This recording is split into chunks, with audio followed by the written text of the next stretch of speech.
A very warm good morning to all. Welcome to day 2 of Bonsa. As we all know, Indian Society for Technical Education is a leading national non-profit society. Yes, sir. Command. Yes. Sir, can you hear me? Am I audible? Yes, sir.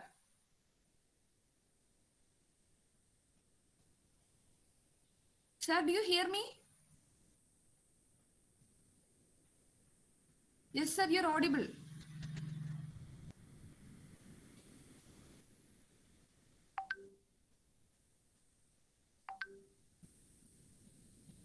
Okay. I think I am audible and I am visible. Yes, sir. Yes, sir. Sir, can you hear me? Sir, am I audible? Can you hear me? ഞാൻ audible ആണോ?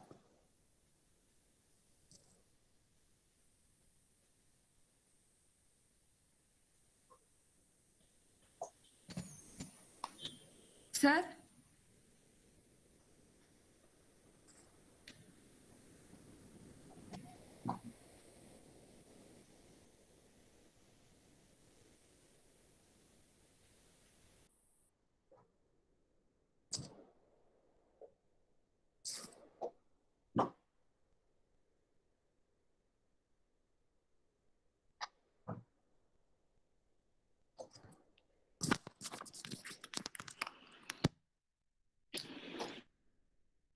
Sir, am I audible?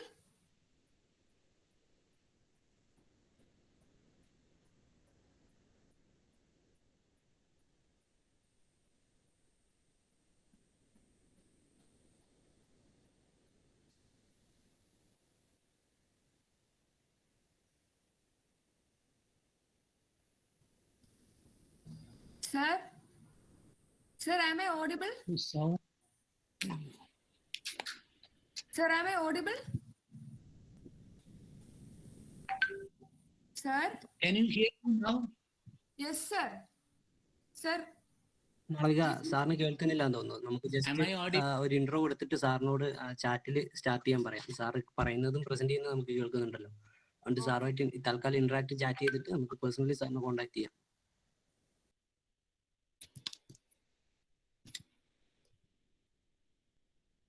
Everyone else can. No headphones now.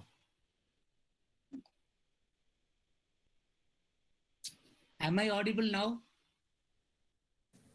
Yes, sir. Apologies for the technical.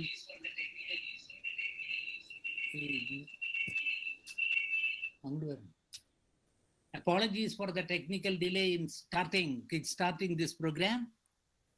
We begin now. I assume that you can hear me and that you can see me.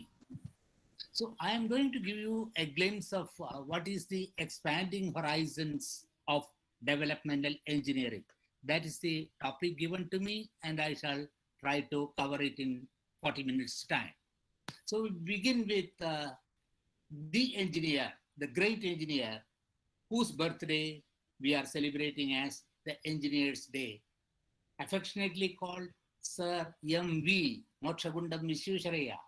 He was the great-grandfather of engineering in this country. Now, he also proposed and showed to us and demonstrated to us, without any shadow of doubt, that engineering has societal impacts. He did things right, he did things better, and most of the things he worked very well. Now, he was a civil engineer, and as a civil engineer, he built the best dams of those days. In hydraulic engineering, he still stands as a textbook case. But in addition to building dams and bridges and other infrastructural facilities for nation building, he was also a diverse personality. So diverse that he started the Mysore soap factory. The civil engineer enabled us to give good soaps to get rid of our debt. He also gave the iron and steel industry. That was another remarkable thing he did. Therefore, you find the engineering mindset is not one of tunnel vision, but capacity to produce intended effects in society. So that is the reason. In fact, that is the reason, the Yatra, for which we celebrate the Engineers' Day on his birthday. Now, what is engineering? To get an idea of that, let us go to an aerospace engineer. And Anita says, recently I met her, the aerospace engineering, and after the Mars orbital mission, and with her parachute designed, developed, deployed exactly as it was intended, she told me that as an engineer, she makes things. She makes things work, and she makes things work better. So that was the creative message which she transmitted of making things work, and making things work much, much better. Effectiveness and efficiency is built into creativity. Now you'll find the creativity which an engineer is speaking of is the creativity of problem solving. We all know there are problems, but our main difficulty is we are not able to define a problem, because everything that is a difficulty, everything that's a hardship, everything that is a mess is a problem to him. But in engineering parlance, a problem is something different. A problem is a difference. The problem is a significant difference of what is and what should be. To find out that difference and to evaluate and estimate the amount of significance to be attached to that problem, that is where the problem definition comes. Now, if you have one problem, and as a good engineer, you have one solution, that's a lock and key situation. You have a lock, you have a key, a master key, the problem solves. But in today's world, things are very different. We need not one solution.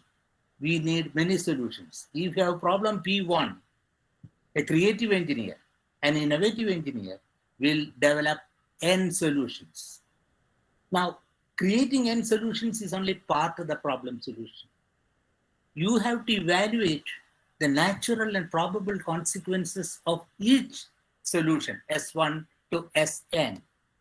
And you have Sn scenarios corresponding to the solutions. Now the engineering problem comes here. You have to cut out, you have to eliminate all the n-1 solutions and accept the nth solution. All those, this is what is called murder your darlings in engineering parlance. N-1 solutions which have so creatively, so engineeringly generated are going to be cut off, and you are going to select that solution. That is the nature of problem solving in today's world. So therefore, what value can engineering impart to the society? And that comes when we find out what are the economic consequences of our activity. In fact, the difference between engineering and technology is this. When you add economics to engineering, we get developmental engineering, which is the right application of technology. If you look for a standard textbook definition of engineering, you will find that engineering is an applied science. It is the application of practical and scientific knowledge. For what? To design, to build, to make, as Anita says, and maintain structures, infrastructures, systems, machines, devices, and now novel materials.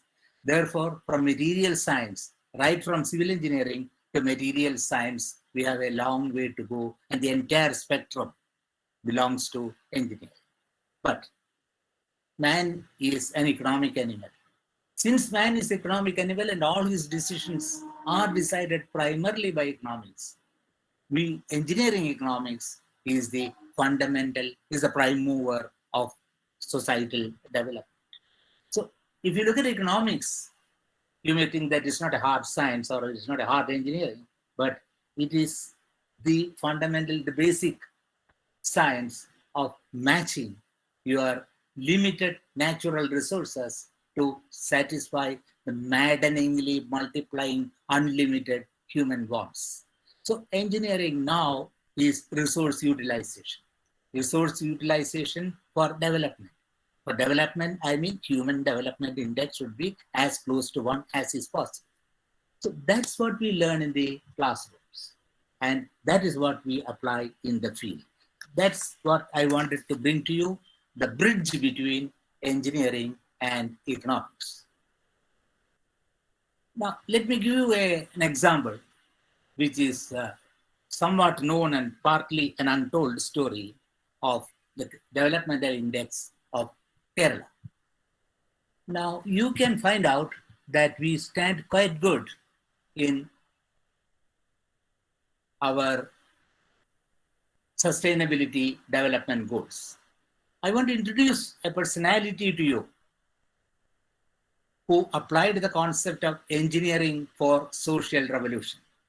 That is Dr. M.P. Parameswaran.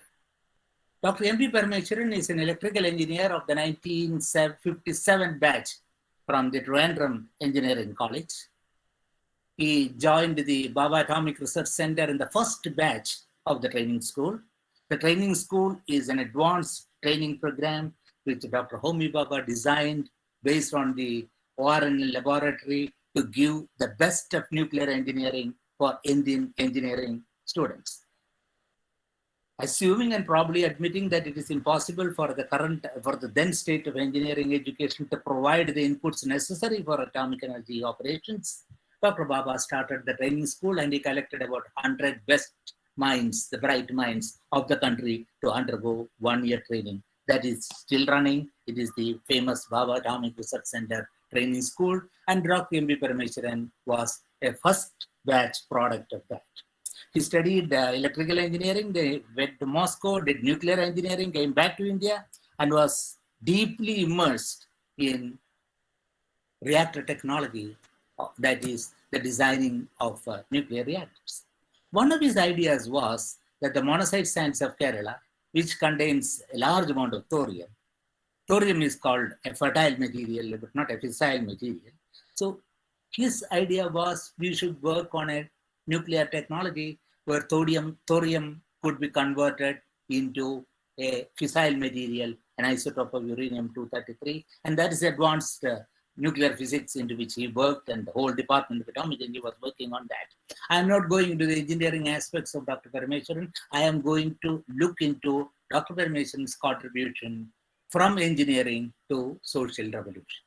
So what he thought was, if science and technology is being taught, and he was deeply attracted and ingrained in the science and engineering communication revolution that was happening in the Soviet Union in the 1950s, and he absorbed and internalized most of the concepts of that, came back to India and joined the atomic energy back after his PhD in nuclear engineering, and told us, 100 of us were around him, and he told, we should work for the development of the state. With started what is known as a people science movement. I am not going into the details of that. There are 60,000 science activists today in the Kerala Shastra Sahitya Parishad. It all started from a nuclear reactor engineer's concept of applying engineering for social revolution. And today to the right, you can see the symbolic man extending his hands with a textbook in his left hand and the atom spinning around his head. And that is the aspirations of humanity to tame technology for the welfare of humanity. So that was one engineer whom I wanted to introduce, probably the only singular, solitary, classic example of excellence in engineering for social revolution. Let me introduce to you another engineer known to me with whom I had the privilege. These are some of the engineers with whom I have worked. And this is Dr. M.B.S. Ramani from Kozhikode, a chemical engineer, worked with Dr. Sarabhai, and he tried his chemical engineering skills for national development. Now, thinking beyond the textbook, thinking beyond your workspace, and thinking beyond the domains of your knowledge, he said, we should use power for development. And he said that if nuclear power can deliver huge chunk of power, how do we utilize it? So he devised a concept which is called nuclear powered agro-industrial complex. That is, in essence, in quintessence, what you get is you put uranium into a nuclear reactor and the ultimate product is water, crops, and food to eat. That's a long way from uranium to water, from uranium to food. That's where the engineering mindset really worked. So his concept was, and there is a concept of a group of school of thought, that if we have a good amount of energy, nuclear power, and if we convert seawater into fresh water, seawater contains about 30,000 parts per million of sodium chloride, and by a process, either thermal evaporation or by reverse osmosis, it is possible for you to desalinate water. That desalinated water could be the input for agriculture. So the primary input is water, and you have that in abundance. The next one is fertilizers. You made NPK, nitrogen, phosphorus, and potassium. Now, nitrogen technology is well developed, except that preparation of nitrates involves a huge amount of energy. It's an energy-intensive process. Well, energy is now available, so nitrogen fertilizer is well taken care of. Now, look at how the engineer solved the problem, or attempted to solve the problem. You need phosphorus. And phosphorus is a critical input, nutrient input for the agriculture. How do we get it? So phosphorus is currently made by converting rock phosphate, reacting with sulfuric acid to produce phosphoric acid. Now the sulfuric acid we don't have in this country. We import sulfur. We convert sulfur into sulfur dioxide and sulfuric acid, and that imported sulfur containing sulfuric acid is converted into phosphoric acid. The engineer in Dr. Ramani thought that we have low grade, not very rich, low grade rock phosphate in Rajasthan, Udaipur, but not fit for phosphoric acid process. So he devised an electrothermal phosphorus production. That is, the low grade Udaipur rock phosphate is treated with sand, silica, and with coke, and you put it in an electric furnace, directly you get elemental phosphorus. And that elemental phosphorus, if it reacts with water, steam reformation, you get phosphoric acid. Shortcut, a chemical engineering shortcut that produces phosphoric acid. So you have water, you have fertilizers, I'm not going into the details of that. Then you have high yielding varieties of rice and wheat produced by radiation technologies. Each technology is a major engineering endeavor, so let me not go into that. But remember, with uranium and the energy coming out of it, you have inputs for agriculture and you got output as agricultural produce. This agricultural produce is what society wants. Society doesn't want power as such, but a possible use of power. So that is what an engineering mindset could produce. Here we have an agricultural engineer, fellow of the Royal Society, Dr. M.S. Swaminathan. Now, with the right amount of chemical fertilizers, by an organization of managerial convergence, the country has produced a green revolution. And we have now enough food thanks to the application of converging agricultural practices. We had the green revolution. That's another major engineering contribution for the country. Now, today when we are engaged in various activities, environment is a primary concern to us. If you produce phosphorus, either through the sulfuric acid method or even by the elemental phosphorus method, what happens to the environment? What is the harm we do to the environment? What is the stress and distress that is being caused to the environment? This has to be evaluated in grudging scales. And that is why we have green chemical engineering by Martin Polyakov. Martin Polyakov has a chemical way of doing things. a new, novel, innovative way of doing things where the impact of environment, where the impact on environment is as minimal as is possible. So we are now witness to and participants in a new process of green chemical engineering. Let us look at the white revolution, Varghese Kurian's white revolution. Varghese Kurian, a mechanical engineer who went abroad for higher education and took his higher degrees in engineering in metallurgy and nuclear engineering, came back to India to work with the cattle of the country, from engineering to the cattle of the country. And his management principles, a hybrid between tops down and down up method, he has been able to create a revolution within revolution, which we call the white revolution. And today we have enough milk to drink, and not only to drink, the process to meet all our requirements as dairy products. This white revolution is a product of mechanical engineering and dairy engineering, where the best principles were benchmarked and handed over and applied and demonstrated and deployed in the dairy engineering, making it a part of national economy. Here we speak to another, to call a physicist or an applied physicist an engineer is a little stretch of imagination, but here is a physicist, Dr. P.K. Egar, who was the chairman of the Atomic Energy Commission, who always used to tell me that engineering is nothing but applied science. And he applied science and created the first Pokhran crater in Rajasthan. So the application of nuclear physics to nuclear engineering to plowshare engineering, that was the technology developed by an applied scientist. Let us come to this figure is very familiar to all of you.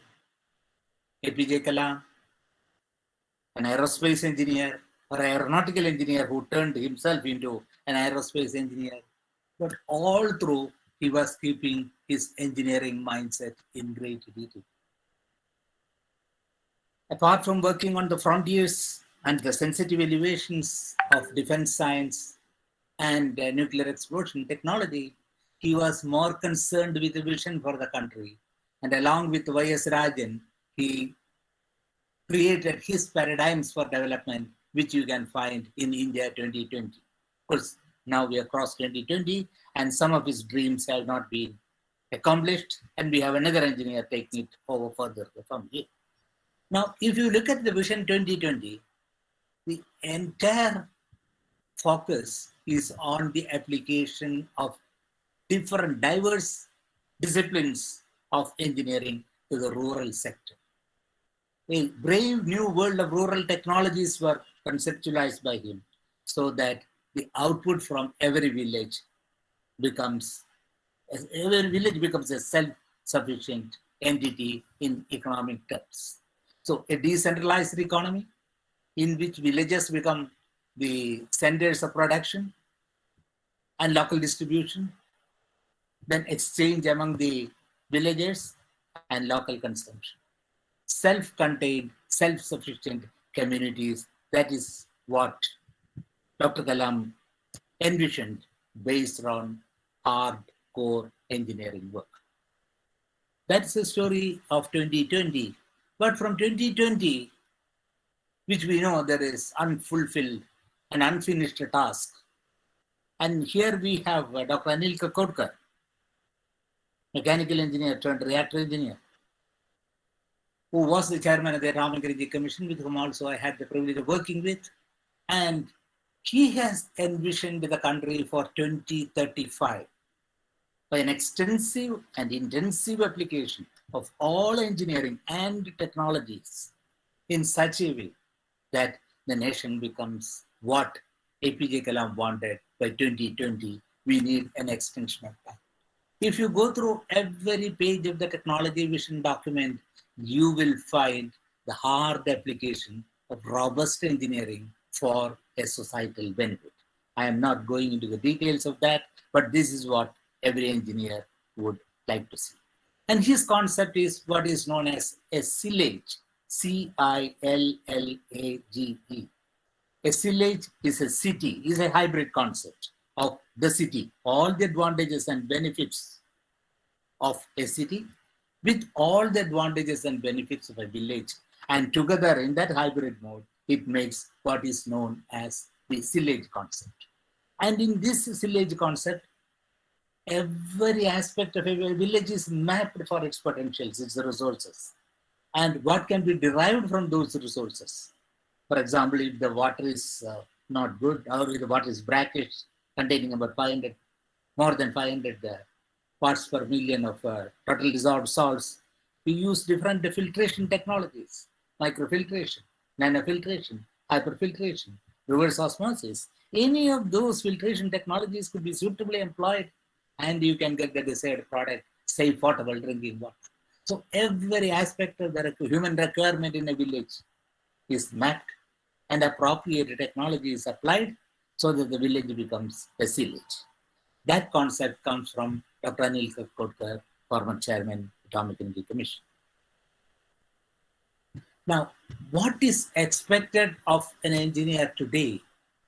Here is Stephen Hawking, one of the bright and beautiful minds of the century. And he said that 21st century is a century of complexity. Now, complexity inherently, by its very nature, that is thermodynamically, the century is, human existence is a complex thing. Now, how do engineers manage complexity? Complexity cannot be wished to simplicity by any amount of wishful thinking. Now, the complexity which Stephen Hawking conceived has magnified maddeningly today, and we have got an engineer who is to work in a world which we define by 4 letters, VUCA, the VUCA world. The VUCA world to which all of you are in, deeply in, is volatility. Things are changing fast, is evaporating, evanescent, like ether. It is diffusing into the atmosphere and increasing the entropy of the system. So that is called a volatile world, where the entropy anyway is increasing, but it is increasing at an accelerating rate. That is called a volatile world. And in that volatile world, along with V, you get a U, and that U is uncertainty. When you have a problem, and when you have 2 solutions, you are not sure whether that solution is good or this solution is better. That is the uncertainty. Or in your physics class, you must have heard about uncertainty principle. That is, you cannot determine with certainty the position and the momentum of an electron. That is not leading to hopelessness. Out of that hopelessness described by physics, it is necessary for engineers to salvage the world from uncertainty to a certain amount of fair certainty. That is what is given again in the uncertainty principle. If you derive that, although Heisenberg's uncertainty principle said that the position and momentum of an electron cannot be determined simultaneously with accuracy, it also said that the product of these uncertainties, the product of these 2 uncertainties is a constant. That is a great revolution. If you can measure that the product of 2 uncertainties is a constant in Planck's constant, or h by 2 pi, you have conquered uncertainty. And that is the engineering conquest of atomic, of uncertainty principle. So we are prepared, we should be prepared for a volatile world, we should be prepared for an uncertain world. And now, as Stephen Hawking said, we should also look for complex world, complexity. Beyond volatility, uncertainty, and complexity, we have ambiguity. That is where the political dimension comes into that. Ambiguity comes from the policy decisions, the strategies we evolve, the tactics we employ, the operationalization techniques we employ. That is where ambiguity comes. If you do not tide over that ambiguity, you will not be effective in the VUCA world. So that's my general introduction to engineering. I have shown a few profiles of great Indian engineering minds who have worked in diverse areas and have shown us a path, a vision, either for 2020, now for 2035, but each one of us should have a vision. Now, I will give a few examples where I was personally involved, and you can look at this car, a Citroen 1943, a car that was there before I was born. Now, many of you must be aware, if you are looking at the history and technology of the history of engineering and technology of your state, there is a place called Sharnoor in Balghat district, and you find a large number of metallurgical industries over there. How did this start in the 1940s? That was a localized application of advanced engineering, metallurgical engineering from the Sheffield University. One engineer, C.K. Menon, studied metallurgy in Sheffield University, came back to Sharnoor and trained a group of apprentices. Those were the days when engineers were developed by apprenticeship rather than from schools, polytechnics, and colleges. So this apprenticeship and this car has an important one. The car is a mobile one. The first thing he did was he immobilized the car. He took out the internal combustion engine, fixed it on the floor, and used it as a source of rotary power. He could turn a shaft, and by putting wheels on the shaft of different diameters, he could get spindles rotating, and he started the cutlery industry. Sharnoor was also then the metallurgical center in one sense, because there was a railway junction and the railway used to sell out their unwanted steel products. So smithy and blacksmithy, several people learned the art of forging, tempering, and fitting knives and scissors, and the whole industry started with this. The product of industrial revolution, the automobile, meant to be mobile, was made stationary, and keeping it stationary, we had the rotating spindles and the dynamo. And with this, engineering operations were done, not only mechanical engineering operations, but electrochemical engineering operations, including plating of knives and scissors with copper and nickel using the power from a dynamo connected to this. So that's how an industry starts in olden times. Today it's unthinkable. It is only an old page in the history of science and technology. So now I come back to a very personal one. No recordings, please. Please stop recording, because I am going to refer to a very personal event. I learned engineering from my father, who helped to keep that car stationary. And we started with cutlery, and as soon as I finished my high school education, I was asked to go to a polytechnic to learn some engineering so that I could make a livelihood by the father's profession. So I had a certain amount of exposure to engineering from there, but then my grandfather told me, yes, there are new opportunities. I want you to become an executive, and you should pass an examination corresponding to Masters in English. So halfway through the engineering, I changed my course and went into chemistry and then to English literature and so on. That's a very fact one. Finally, I was selected to the Baba Atomic Research Center in the 8th batch of the training school and studied in nuclear science and engineering. After studying nuclear science and engineering, I worked in very different fields. I also worked as an environmental engineer, effluent engineering, looking after a graveyard of abandoned radioisotopes, processing them. That's one aspect. Did a good amount of carbon block making, did a lot of desalination work based on cellulose acetate membranes, worked with electrolytic hydrogen for a while. In fact, I changed my profession 10 times in the Department of Atomic Energy, working in several applied fields. So had a fairly great grounding as far as application of engineering is concerned. Then after my retirement, I joined a university in Singapore as a professor of environmental engineering for undergraduate course in BTech effluent engineering.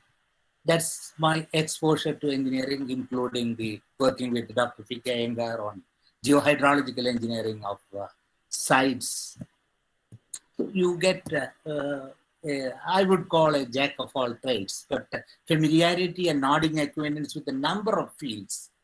Mostly those in the scientific position, they go for that depth of knowledge, deep knowledge on one domain. Some people go for a breadth of knowledge, a little to the adjoining subjects. Some people stretch their imagination the third time. Some people spend a large diverses on problem settling. Yes. Then when it comes to the next generation of education, I have my daughter who did her electrical engineering in the Victoria Jubilee Technical Institute. And see the trend, engineering trends. That was fashionable, electrical engineering at that point. But after graduating from electrical engineering, there is an irresistible temptation from the information technology. And the information technology offered enormous and expanding horizons of employment. So she got into the manufacturing process, application of ERP programming, and development of supply chain modules and operations research for corporate sector, and specialized in that branch from electrical engineering to IT. Then look at to the extreme right is her husband, an electronics engineer, then going into management at IAM, and now in the banking sector from electronics to banking. See the transitions that you have taken. These are historical transitions depending upon the economic history and compulsions of society. Now, to my left is my grandson, an electrical and electronics engineer from Imperial College, London. Completed his B engineering, that's what they call in Imperial College, and shifted to a major company on the finance sector in UK. Picked up from the campus itself. That's a transition that happens. So with a bit of engineering, traveling through the diverse fields of nuclear energy, then with electrical engineering, into the manufacturing and operations research, and currently with electrical and electronic into the finance sector. So that is the household engineering familiarity, the interactions which we have. All I wanted to say here is one important thing. With every generation, I find a log difference of IQ. The engineering which my grandson speaks, and the engineering which my daughter speaks, and the engineering which I understand, they are logarithmically related by one cycle. And today you find that with material science, with the nanotechnology and biotechnology, two major verticals, nanotechnology and biotechnology, you find intensive interaction between those two verticals, and we have an infinite spectrum of engineering where you can make your great career. That is very important. I would like to end my presentation here by bringing up, I do not know, is Malavika there? Can you hear me? Yes, sir. Can you hear me? Okay. Yes, sir. I understand that most of the audience here are from the state, and there may be a few from other states also. So with apologies, I will make a quotation from a Kerala poet, and it reads like this. Kunjan Nambyar said, Leksham Manushar Kudiidumbol, Leksham Manushar Kudiidumbol, Lakshanamatavar Onno Rando. ലക്ഷം മനുഷ്യർ കൂടിയിടുമ്പോൾ ലക്ഷണമൊത്തവർ ഒന്നോ രണ്ടോ.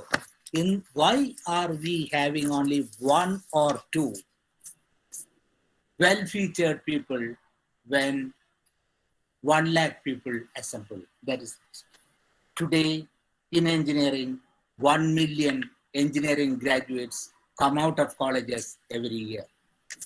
And out of that 1 million, how many of us will be able to produce an impact on society with the right features for that? You have to do introspection. You have to find out your talents. You have to match it with the national requirements. And you should be on a problem-solving mode. Identify your problem. Apply your engineering mindset. With concentrated attention, the world is yours. Because engineers make things, and engineers make things work, and engineers make things work better. To that breed of new generation, I wish you warm welcome and all the best in your engineering profession. Thank you. Thank you, sir. Thank you so much. Sir, can you hear me now? Jayaraman, sir, can you hear me? Yes, I can. Okay, sir. Now can you hear me? Yes, I can. Sir, we had planned a welcoming speech and everything for you, but unfortunately... No problem. I am suitably and beautifully welcomed. No problem. No, yes, sir, but you are not able to hear us. I'll send the YouTube video. You are not able to hear us at the beginning. Okay, that's fine. No problem. No issues. That is protocol. But could you hear me at least partially? Yes, sir. Now we can hear us. Only now, not in the beginning.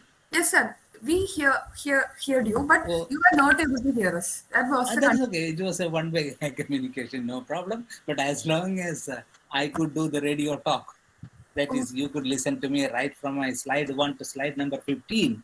I am very happy about it. My job I have done, and I am rewarded for it. And it was a great pleasure to meeting so many of young, bright minds. All my best wishes to you. Yes, sir. So, anyways, we were not able to welcome him. So, before the vote of thanks, I'll introduce about sir. Our speaker is Dr. A.P. Jayaraman. He was a nuclear scientist in Baba Atomic Research Center until the year 2004. He is the chairman of National Center for Science Communications India. He is the president of STEAM Academy. He is the scientific committee member of PCST Global Network. He is a very reputed person. So, Sir, we are extremely sorry that you are not able to hear us. In the beginning. I will hear you on the YouTube. Okay, sir. Okay, sir. We tried our best, but I think your speaker was mute. That is why you are not able to hear us. Okay. And now it's all right. Guys, so is there any questions?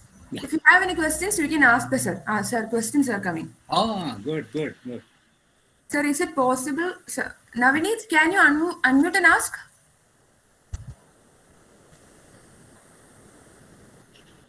Navneet, please unmute and ask. Shoot your question. Mic issue. Sir, he has a mic issue. I will read out the question. Yeah, please. He says, is it possible to make a fusion reactor in India in near future? Yes, we have been in the business of fusion for a very, very long time. And it was Homi Bhabha's vision that we should have fusion way back in the 1955. He said that. Today, the tokamak technology is coming up, and the Aditya concept. Can you hear me? Yes, sir. Yeah. We have the Aditya concept, and excellent experimental results have come out from that. And we are round the corner. And the magnetic containment system is working well. And we should expect it to happen say within 4 to 5, but that's only a forecast. Technologically, we are in a major field as of today.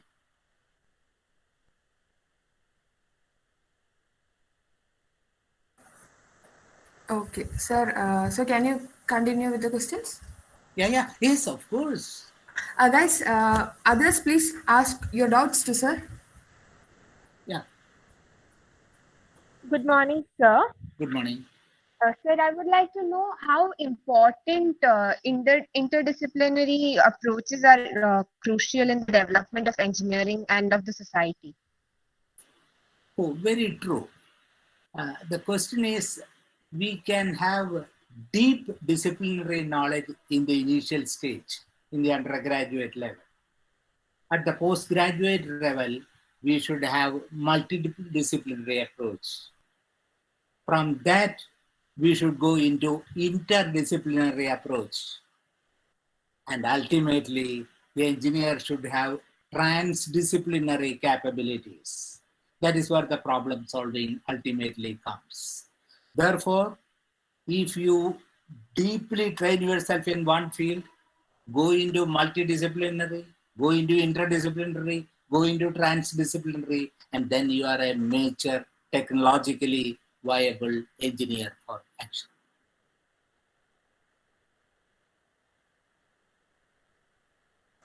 Okay, guys.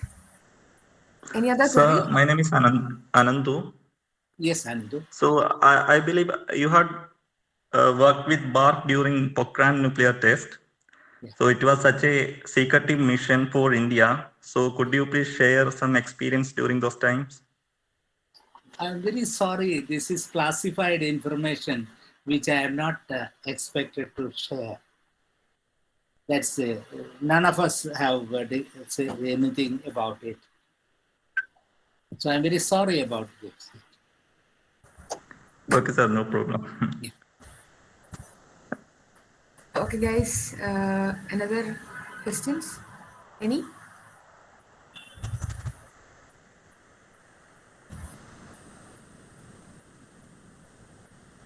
Guys, any further queries? You can ask, sir.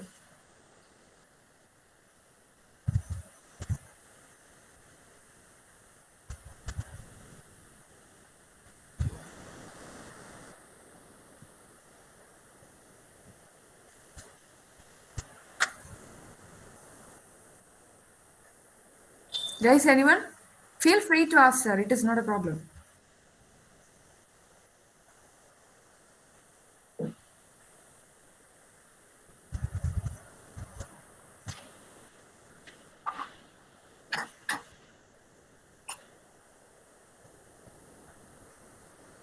If you have any mic issue, you can text. You can put the text in the chat box. I'll read it out.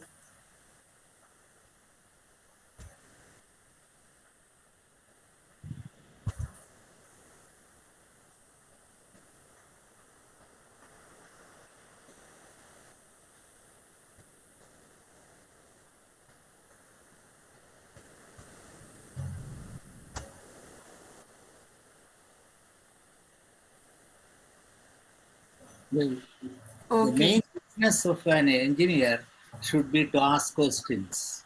Engineers ask good questions. Engineers also ask great questions. And therefore, good questions and great questions is part of an engineering life.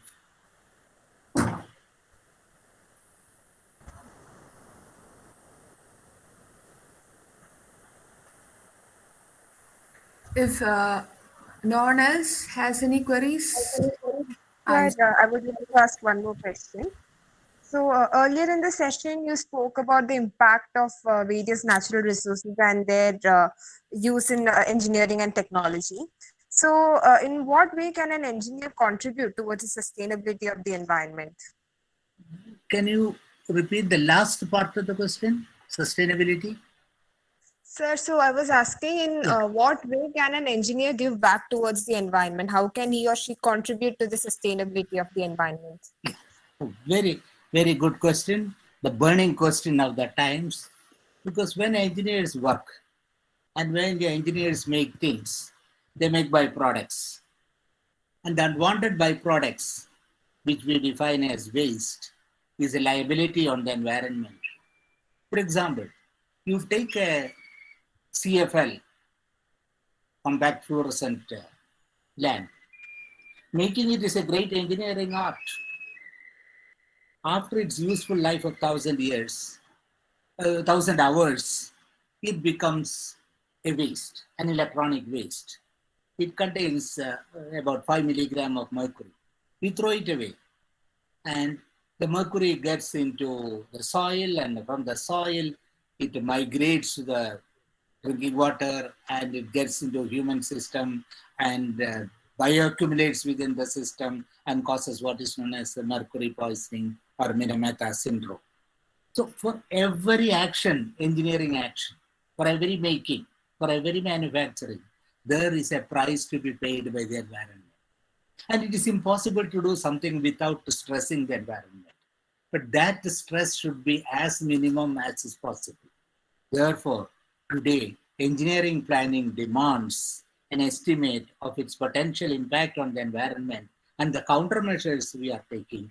That is the green chemical engineering I mentioned. Every SDG, all the 16, 17 SDGs are now being evaluated in terms of sustainable development. Sustainable development is that development which enables that we use the system in such a way that the future generations are not deprived of their rights. Therefore, there are two ways of doing things, the green way of doing things or the red way of doing things. And stopping the red way and starting the green way is the engineer's current social responsibility.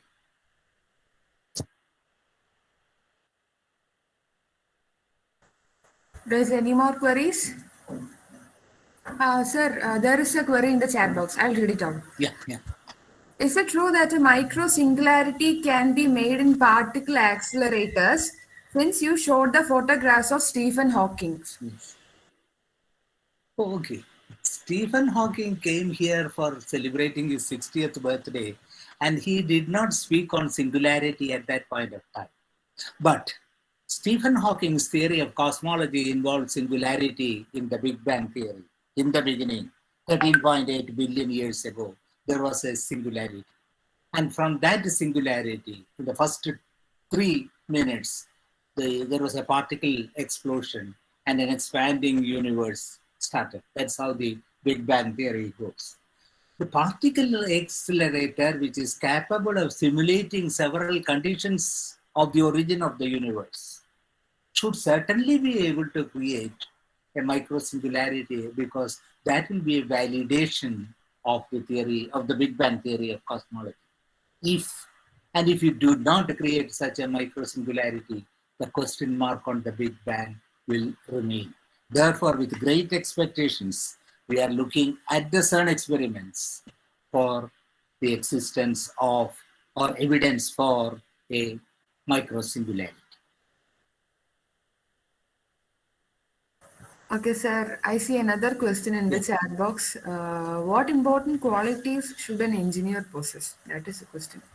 The engineer should be having a perfect philosophy, a personal philosophy.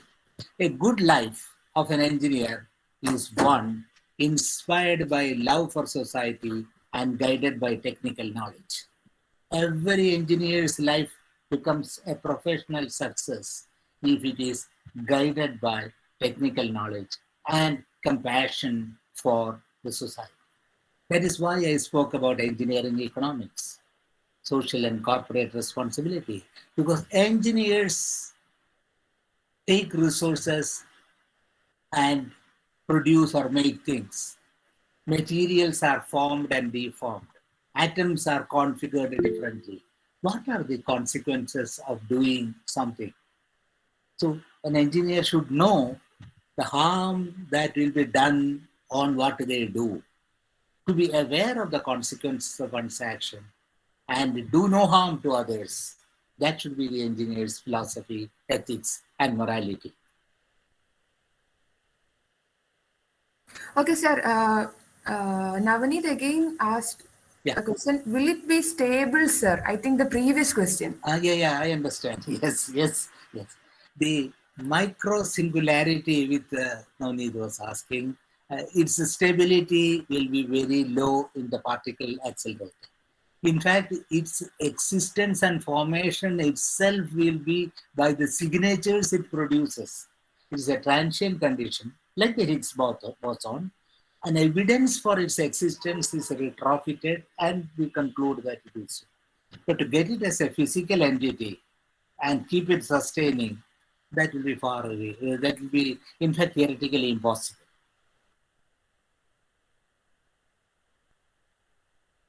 He says, okay, sir, thank you. Any more questions, guys?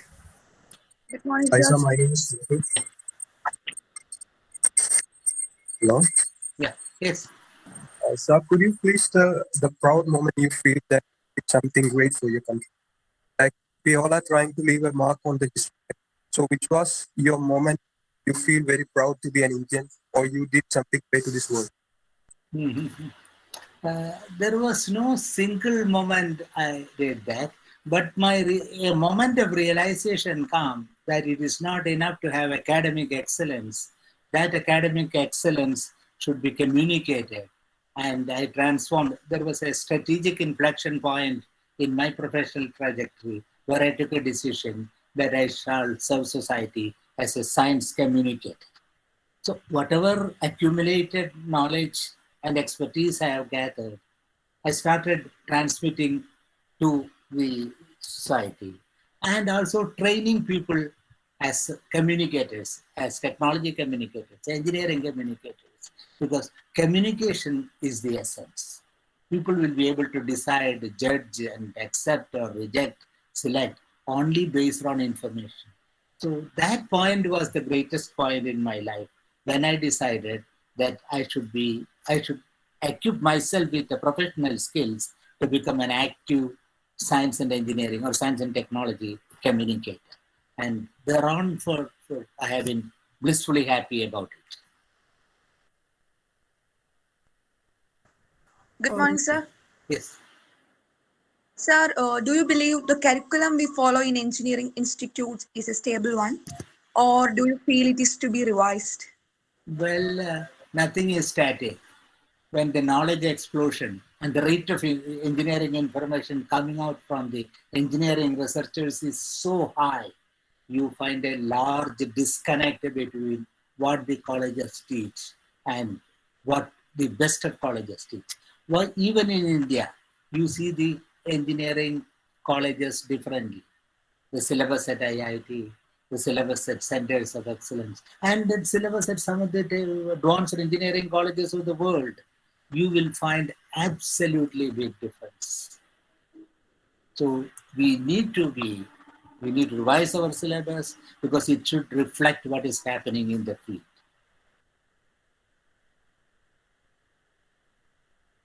Okay. Anyone else? Any more queries?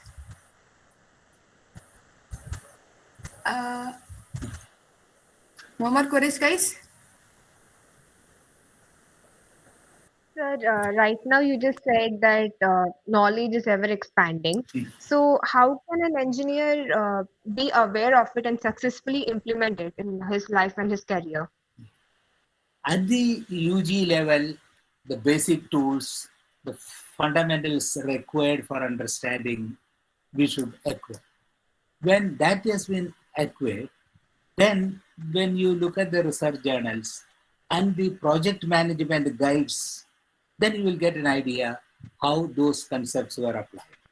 So therefore, from our textbook to our project books, then actual internship will equip us sufficiently. And currently, literature review is the single critical variable where you stand and what you know. And you will find the gap. And that gap has to be done by absorption of project management information.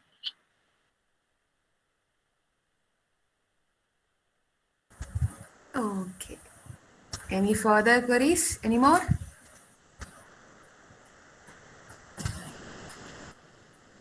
Anyone else?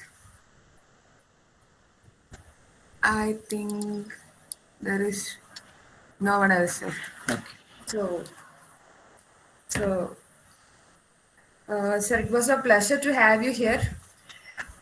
Thank you, sir. Thank you for your valuable words. And on behalf of IST Students Chapter GCW, I would like to extend you our sincere gratitude and appreciation for spending your precious time with us. Thank you, sir. Thank you so much. It was a very engaging session. Thank you very much, sir. All the best to everybody. Thank you, sir. Thank you so much.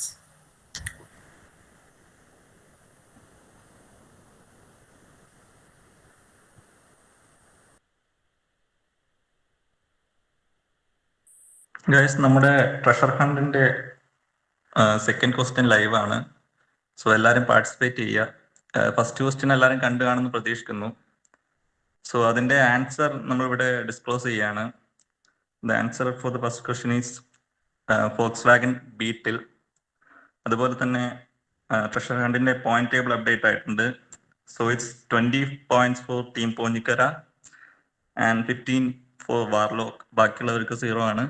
So ഇനിയും points score ചെയ്യാം. എല്ലാവരും പെട്ടെന്ന് തന്നെ പോയി second question attend ചെയ്യും. Okay, thank you.